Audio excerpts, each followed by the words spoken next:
Hello അസ്സലാമു അലൈക്കും. ഇന്ന് ഒരു കപ്പ കൊണ്ടൊരു അടിപൊളി പുഡിംഗ് ആക്കിയല്ലോ.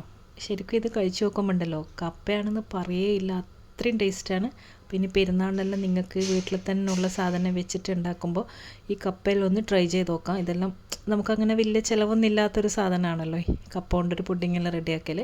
അപ്പോൾ ഞാനിതാ ഈ ഒരു സൈസിലുള്ള ഒരു കപ്പയാണ് എടുത്തിട്ടുള്ളത്. ഇനി ഇതൊന്ന് തൊലിയെല്ലാം കളഞ്ഞിട്ട് ഇത് നല്ലോണം ഒന്ന് കഴുകുക. പിന്നെ ഒന്ന് ടേസ്റ്റ് ചെയ്ത് നോക്കുക, അതിന് എന്തെങ്കിലും കയ്പ്പോ അങ്ങനെ എന്തെങ്കിലും ഉണ്ടോയെന്ന്. അപ്പം അധികം കയ്പ്പുള്ള കപ്പ അത്ര രസം ഉണ്ടാവില്ല. ഇനിയിപ്പോൾ ഞാനെല്ലാം തൊലിയെല്ലാം കളഞ്ഞൊന്ന് കട്ട് ചെയ്തിട്ട് കുറച്ച് ഉപ്പെല്ലാം വെള്ളത്തിൽ കുറച്ച് നേരം വെച്ചിട്ട് ഒരു 5-6 പ്രാവശ്യമെങ്കിലും ഇത് കഴുകിയെടുക്കുന്നുണ്ട്. അതിൻ്റെ ആ ഒരു പശ പശ പോലെ ഇതെല്ലാം ഉണ്ടാവില്ല, ആ ഒരു സ്റ്റാർച്ചെല്ലാം ഒന്ന് പോകാൻ വേണ്ടിയിട്ട്.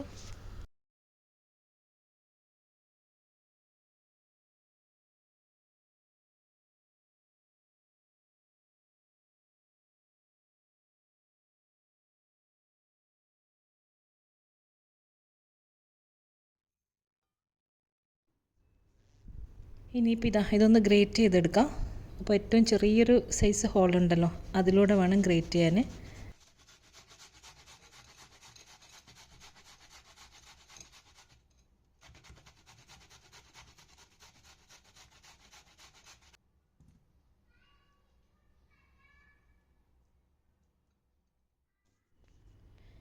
ഇപ്പോൾ എല്ലാം ഗ്രേറ്റ് ചെയ്ത് എടുത്തിട്ടുണ്ട്. ഇങ്ങനെ പൊടി പൊടിയായിട്ട് കിട്ടും.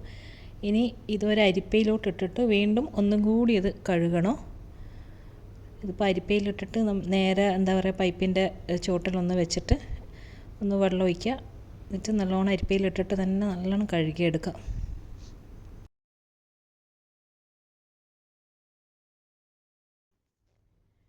ഇങ്ങനെ നല്ലോണം 2-3 പ്രാവശ്യമെങ്കിലും നന്നായിട്ടൊന്ന് കഴുകിയതിന് ശേഷം അരിപ്പയിൽ തന്നെ വെക്കുക.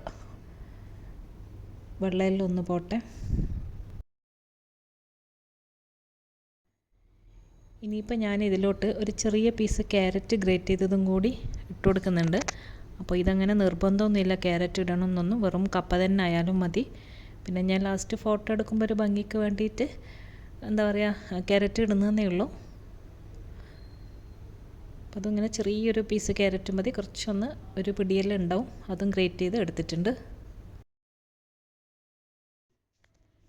ഇനിയിപ്പോൾ നമുക്ക് പുഡിങ് റെഡിയാക്കി തുടങ്ങാം. അതിനായിട്ട് ഒരു പാത്രത്തിലോട്ട് ഞാനൊരു 2.5 കപ്പ് പാൽ ഒഴിച്ചിട്ടുണ്ട്.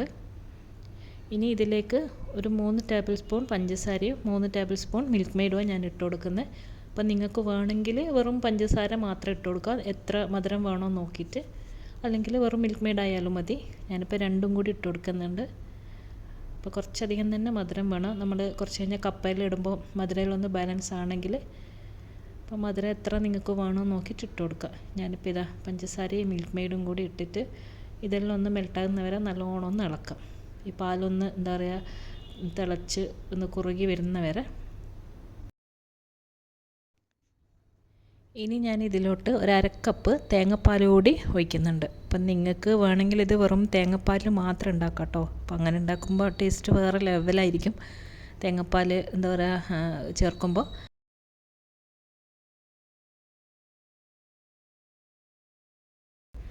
പിന്നെ തേങ്ങാപ്പാലെല്ലാം എടുക്കാൻ മടിയുള്ളവരാണെങ്കിൽ ഫ്രഷ് മിൽക്കിൽ തന്നെ ഉണ്ടാക്കാം. ഇനി അതും ഒന്ന് തിളച്ച് വരുന്ന സമയത്ത് കഴുകി വെച്ചിട്ടുള്ള ആ ഒരു കപ്പ് ഉണ്ടല്ലോ, അത് നല്ലോണം ഒന്ന് പിഴിഞ്ഞിട്ട് ആ ഒരു വെള്ളമെല്ലാം ഒന്ന് പോയതിന് ശേഷം പിഴിഞ്ഞെടുത്തിട്ട് ഇതിലേക്ക് ഇട്ട് കൊടുക്കാം.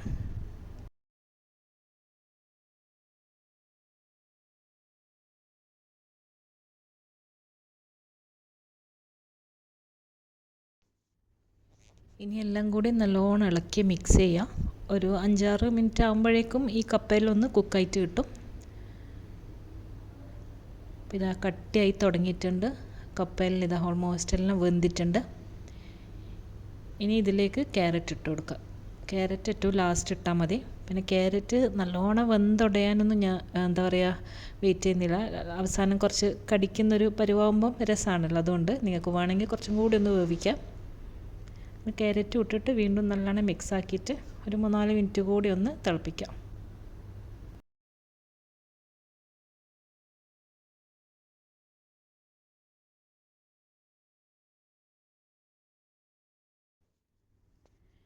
ഇനിയിപ്പോൾ ഇതിലോട്ട് ഒരു 1/2 ടീസ്പൂൺ വാനില എസൻസും കൂടി ചേർക്കുന്നുണ്ട്.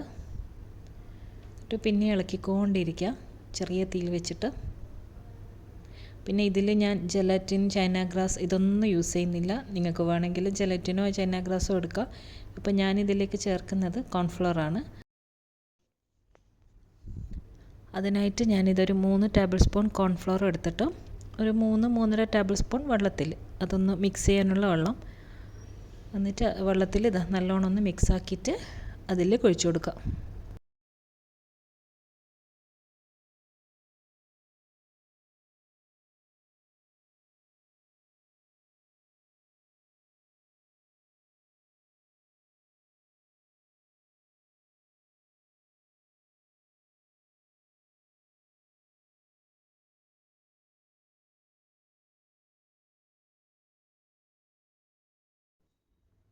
ഇത് ഒഴിക്കുമ്പോൾ അപ്പോൾ തന്നെ എന്താ പറയുക, നല്ലോണം ഇളക്കുക, അല്ലെങ്കിൽ അവിടെ ഇങ്ങനെ നിന്നിട്ടത് കട്ട പിടിച്ചോ.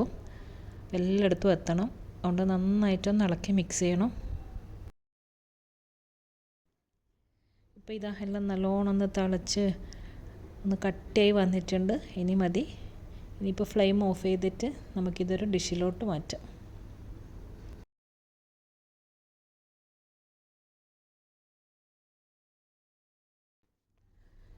ഇത് ഞാനിപ്പോൾ രാവിലെ ഉണ്ടാക്കി നോമ്പ് തുറക്കാൻ വേണ്ടിയിട്ട് ഇങ്ങനെ വെയിറ്റ് ചെയ്യായിരുന്നു, ഇതിൻ്റെ ടേസ്റ്റ് ഒന്ന് നോക്കാൻ വേണ്ടിയിട്ട്. കാരണം ഞാനിത് ആദ്യമായിട്ട് ഉണ്ടാക്കുന്നതും ഈ കപ്പ പുഡിങ് കഴിക്കുന്നതും. അപ്പോൾ ഭയങ്കര ടേസ്റ്റാണ്. കപ്പയാണെന്നൊന്നും പറയേയില്ല. അപ്പോൾ അതുകൊണ്ട് നല്ല രസമായിട്ട് നല്ല ഇഷ്ടപ്പെട്ടത് കൊണ്ട് മാത്രം ഞാനിതൊന്ന് നിങ്ങളായിട്ട് ഷെയർ ചെയ്യാമെന്ന് വിചാരിച്ചേ. അപ്പോൾ ഞാനിത് എൻ്റെ ബബിൾസ് എല്ലാം ഒന്ന് കളഞ്ഞ് ഒന്ന് തട്ടി കൊടുത്തിട്ട് ഫ്രിഡ്ജിൽ വെക്കുകയാണ്. ഒരു 5-6 മണിക്കൂറെങ്കിലും നല്ലോണം ഒന്ന് സെറ്റായിട്ടൊന്ന് തണുക്കണം. അപ്പോൾ ഞാൻ നോമ്പെല്ലാം തുറന്ന് കഴിഞ്ഞിട്ടൊന്ന് ടേസ്റ്റ് നോക്കുകയാണ്. കണ്ട ഒന്ന് സെറ്റായിട്ട് വന്നിട്ടുണ്ട്. അപ്പോൾ അടിപൊളിയാണ്. ആ ക്യാരറ്റും കൂടി ഇട്ടപ്പോൾ ഒരു ക്യാരറ്റ് പുഡിങ്ങിൻ്റെ ഒരു പോലെ ഉണ്ട് കാണാൻ. പക്ഷെ നിങ്ങൾക്കിത് ക്യാരറ്റൊന്നും ഇല്ലാണ്ട് തന്നെ ഉണ്ടാക്കാം. അപ്പോൾ എന്തായാലും എല്ലാവരും ട്രൈ ചെയ്ത് നോക്കുക. നല്ല അടിപൊളിയാണ്. അപ്പോൾ എല്ലാവർക്കും വീഡിയോയിൽ ഇഷ്ടപ്പെട്ടല്ലോ. അടുത്ത റെസിപ്പിയുമായിട്ട് ഇൻഷാ അല്ലാഹ് ഇനിയും കാണാം. അസ്സലാമു അലൈക്കും. ബൈ.